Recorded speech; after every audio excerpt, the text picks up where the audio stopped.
Narumpayu Newskum, ka channel ng Daki Padba, ka Brium Newtar. Kajahat kit umpanyang na Libya, kabakerteng ka Shenlong, Suezmax, kabakit umpanyang. Lani kata ka crude oil na Saudi Arabia, kalapoy ha Mumbai port. Batru kalong kajahat ka banengkong do ban poisuk sa India na ka Strait of Hormuz, nodo bastang katama Iran, bat ka Israel USA.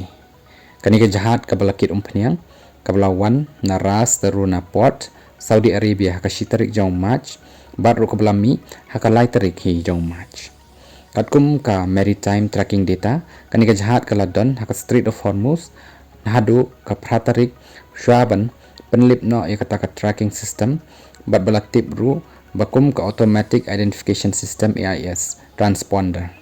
ka AIS ka day ka ba hab ban pensyai haba yat lenti tangba anda poi haka Strait of Hormuz la penlip no ya ka nakadaw ba katma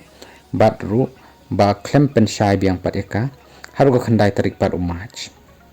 ka AIS transponder kadai ka badan kam ya borok ki jahat bantip i ka kerteng ka jahat ka jaka bakadan katnu ka jingkloy ka jingai lenti jangka bat shanu ka lek khnang ban lait na ka jinge tanra para jahat bat ru ban pensuk ya ka yat ka wan jangka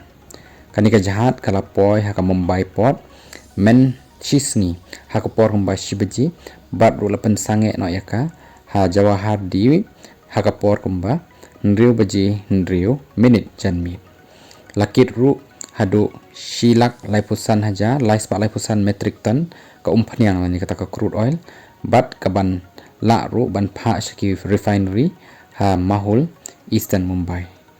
yakani ka jahat lalong trai ru daka Shenlong Shipping Limited bat ru lapanya yaka daka Dynacom Tanker Management Limited